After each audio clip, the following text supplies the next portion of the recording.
Bulaklak, bulaklak.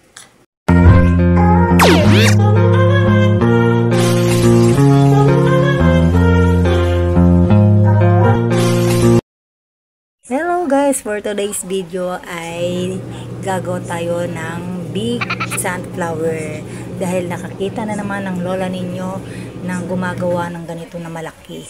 Igagayahin ko din dahil gaya-gaya nga ako no? So ayun, at kumuha na nga ako ng passive wire. Gagawa tayo ng 16 pieces na petals. Doon sa unang layer, ang gagamitin natin doon ay 5 passive wire. Sa isang petals yun guys ha. At doon naman sa second layer ay 4 na piraso din na passive wire.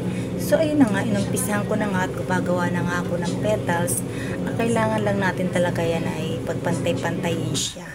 Ayan, para naman maganda at hindi tabingi yung petals na ating gagawin. Tapos pagka atin na siyang naayos ay atin siyang medyo hilot-hilutin ba.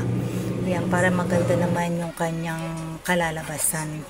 Ipinapass forward ko lang siya guys kasi mahaba tong video na ito. Kaya kailangan natin siyang pabilisin lang. So ayun na nga, at matapos ko na rin itong mga petals na ito. Pagkatapos natin ay ang gawin naman natin ay kumuha tayo ng 5 pirasong passive wire na color brown at pagkatapos ay atin siyang ikot-ikutin lang sa flower stick. Gagawin lang natin siyang spiral. Yan, ikot-ikutin lang natin yan. Yung 5 piraso ay pagtugtungin natin tapos ikot-ikutin natin. Tapos ay atin muna siyang igilid. Ang isunod naman natin ay yung pinaka niya, sepal. Ayan. Gagawa tayo ng 8 piraso na sepal. Sa bawat sepal naman pala ay gagamit tayo ng 2 passive wire na kulay green. Ayan.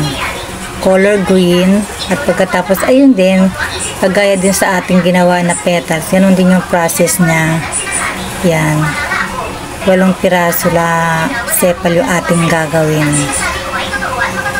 Kailangan din natin siyang hilut-hilutin para hindi naman siya ganong kita yung butas niya. Para naman maganda rin siyang tignan. Ayan, tsaga-tsaga lang, fast forward lang natin yan para naman madali lang siya matapos. Gawin muna natin lahat para mamaya ay kabit na lang tayo ng kabit. So ayun na nga ating gawin na itong panggitna na kulay brown. Ayan, unatin natin yan para humaba ulit. Ayan, medyo lang natin yung mga wire na nakalabas para naman hindi makatusok. Ayan, ipitin lang natin para hindi tayo matusok ng wire doon sa pinagkabitan niyan.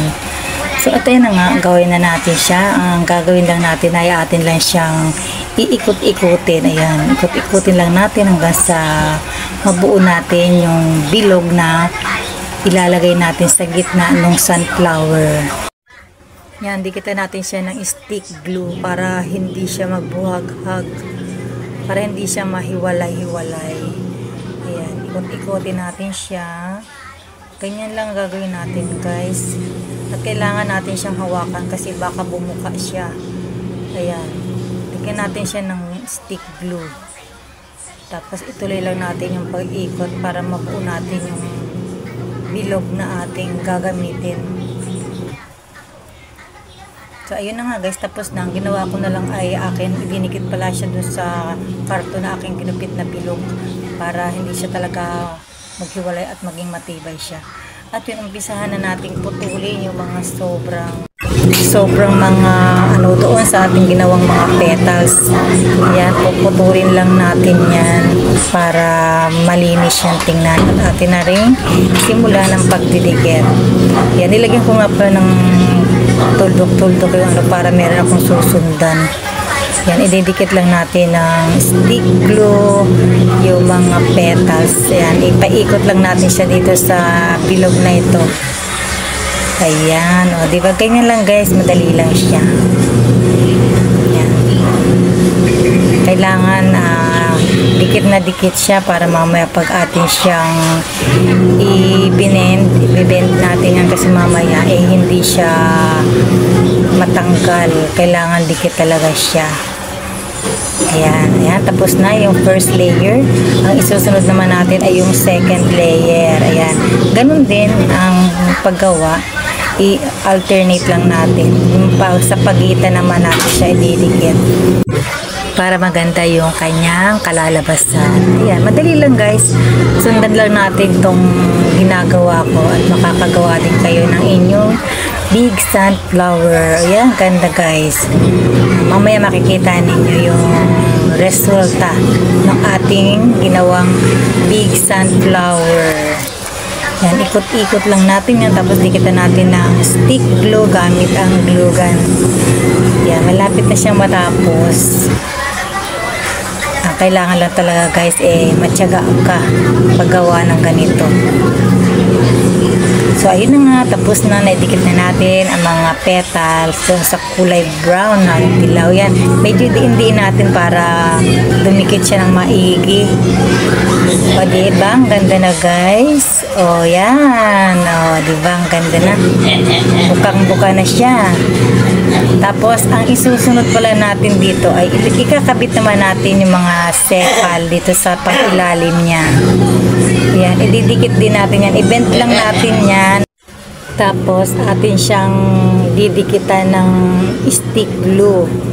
Yan, dito sa palibot niya, yan, atin siyang ididikit. Pasensya na nga pala kayo kung maingay yung aking pag-voice over kasi wala akong maanuhan dito, mapwestuhan na tahimik sa aming bahay. Kaya pasensya na kung meron kayong mga naririnig. So ayun na nga, at natapos ko na nga ilagay yung kanyang sepal. So ayan na guys, atin na siyang i-bend. Pasensya na rin kayo kung hindi ako gaano marunong guys ha, kasi first time ko itong gawin ganito kalaki.